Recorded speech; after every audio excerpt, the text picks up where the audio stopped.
Son of God, share my mind, and you don't die. This is the season 3, the episode 647 in the series How to Manifest Immortality. And the name of today's teaching is The Picture of Crucifixion. The wish to be unfairly treated is a compromise attempt that would combine attack and innocence. Who can combine the wholly incompatible and make a unity of what can never join? Walk you the gentle way, and you will fear no evil and no shadows in the night. But place no terror symbols on your path, or you will weave a crown of thorns from which your brother and yourself will not escape. You cannot crucify yourself alone, and if you are unfairly treated, he must suffer the unfairness that you see. You cannot sacrifice yourself alone, for sacrifice is total. If it could occur at all, it would entail the whole of God's creation and the Father with the sacrifice of his beloved Son. In your release from sacrifice is his made manifest and shown to be his own. But every pain you suffer do you see as proof that he is guilty of attack? Thus would you make yourself to be the sign that he has lost his innocence, and need but look on you to realize that he has been condemned. And what to you has been unfair will come to him in righteousness. The unjust vengeance that you suffer now belongs to him, and when it rests on him, are you set free? Wish not to make yourself a living symbol of his guilt, for you will not escape the death you made for him, but in his innocence you find your own. Whenever you consent to suffer pain, to be deprived, unfairly treated, or in need of anything, you but accuse your brother of attack upon God's Son. You hold a picture of your crucifixion before his eyes, that he may see his sins are writ in heaven in your blood and death, and go before him, closing off the gate and damning him to hell. Yet this is writ in hell and not in heaven, where you are beyond attack and prove his innocence. The picture of yourself you offer him, you show yourself and give it all your faith. The Holy Spirit offers you to give to him a picture of yourself in which there is no pain and no reproach at all. And what was martyred to his guilt becomes the perfect witness to his innocence. The power of witness is beyond belief because it brings conviction in its wake. The witness is believed because he points beyond himself to what he represents. A sick and suffering you, but represents your brother's guilt. The witness that you sent, lest he forget the injuries he gave, from which you swear he never will escape. This sick and sorry picture you accept, if only it can serve to punish him. The sick are merciless to everyone, and in contagion do they seek to kill. Death seems an easy prize if they can say, "Behold me, brother, at your hand I die."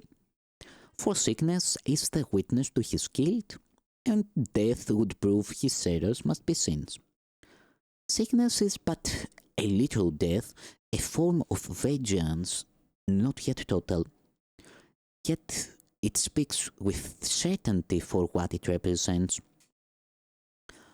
The bleak and bitter picture you have sent your brother, you have looked upon in grief, and everything that it has shown to him have you believed, because it witnessed to the guilt in him which you perceived and loved.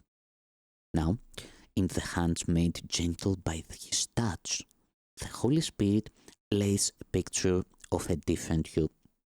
It is a picture of a body still, for what you really are cannot be seen nor pictured. Yet this one has not been used for purpose of attack and therefore never suffered pain at all. It witnesses to the eternal truth that you cannot be hurt and points beyond itself to both your innocence and his. Show this unto your brother, who will see that every scar is healed and every tear is wiped away in laughter and in love. And he will look on his forgiveness there, and with healed eyes will look beyond it to the innocence that he beholds in you.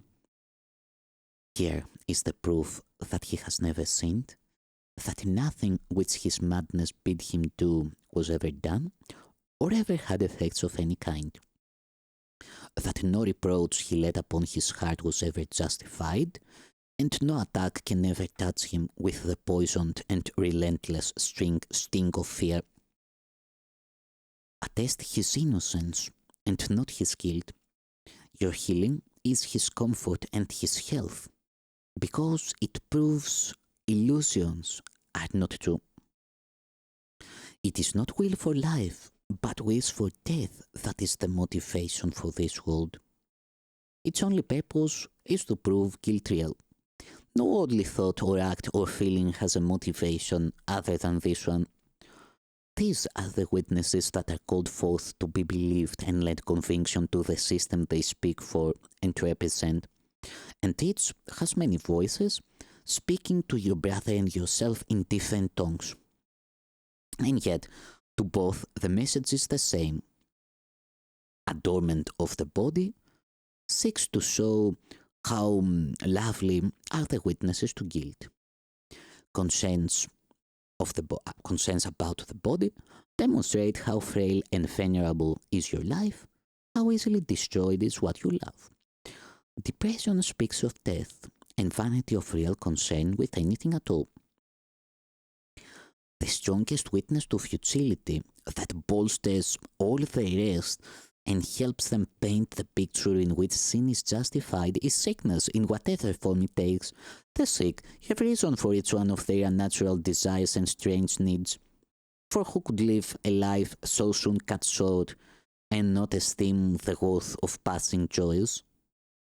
What pleasures could they be that will endure? Are not the frail entitled to believe that every stolen scrap of pleasure is the righteous payment for their little lives? Their death will pay the price for all of them, if they enjoy their benefits or not. The end of life must come, whatever way that life be spent, and so take pleasure in the quickly passing and the ephemeral. These are not sins, but witnesses unto the strange belief that sin and death are real, and innocence and sin will end alike within the termination of the grave. If this were true, there would be reason to remain content to seek for passing joys and cherish little pleasures where you can.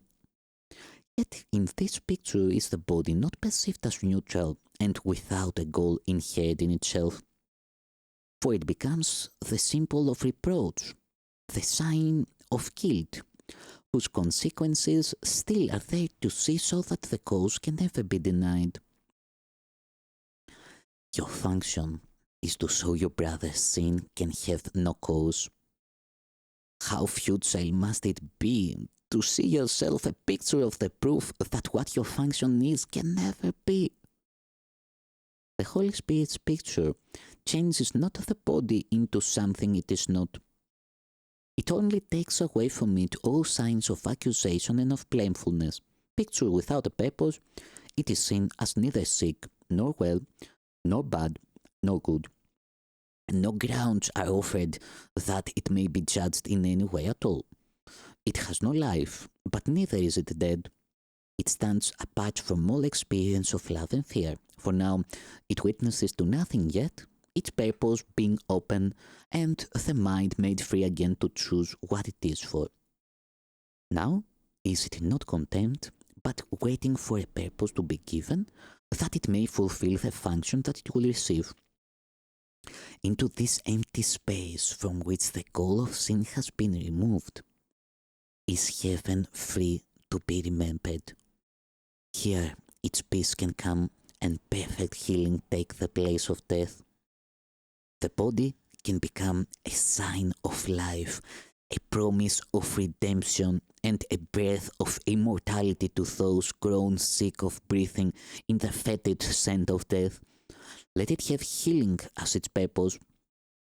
Then will it send forth the message it received, and by its health and loveliness proclaim the truth and value that it represents.